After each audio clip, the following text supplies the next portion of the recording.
Allah Subhanahu taala Nisa surəsi 115-ci ayətində buyurur ki, hər kəs özünə doğru yol aşkar olandan sonra, qulaq as, peyğəmbərdən üz döndərib möminlərdən qeyrisinin yoluna uyarsa onu istədiyi yola yönəldər və cəhənnəmə varid edər. Sən peyğəmbərdən də üz döndərmisən və möminlərin yolundan da başqa bir yol seçmisən özünə. Sən bu günləri insanları zəlalətə sürükləməklə məşğulsan. Sən bütün bunları hamısını xırdalıq adlandırırsan və deyirsən ki, bunlar hamısı xırda şeylərdir.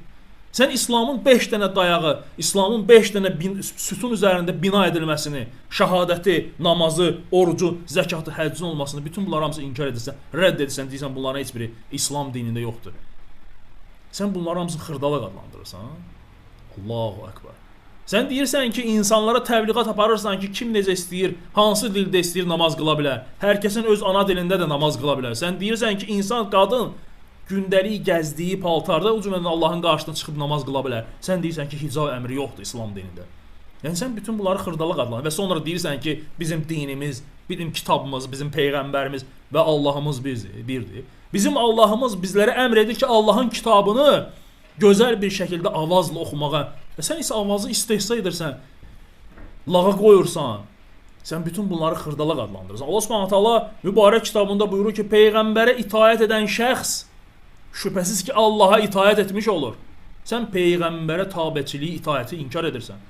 Sən istehza edirsən ki, 124 min peyğəmbər yoxdur. Quranda 25-in adı çəkilib və istehza ilə deyirsən ki, çıxar hardandır, sayın görüm heç 30 dənəsini saya bilərsiniz. Sən bütün bunları hamısını inkar edə-edə kimi aldatmağa çalışırsan? Özünü yoxsa insanları? Allah Subhanahu wa taala Qurani Kərimdə buyurur ki, hər kəs Allaha və peyğəmbərə itaət etməyib, onun sərhədlərini aşarsa, Allah da onu həmişəlik cəhənnəmə daxil edir, onu rüsva edici bir əzab gözləyir. Sən peyğəmbər sallallahu əleyhi və səlləmə tabeçiliyi rədd edən birisisən.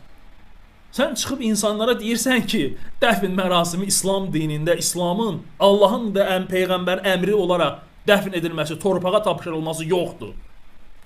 Çünki Quranda belə bir ayə yoxdur deyənə, sən o dəfn mərasimini inkar edirsən və hansısa hindulardan, Bhagavad Gita'dan, bütpərəstlərdən dəlil gətirirsən ki, onlar yandırırlar.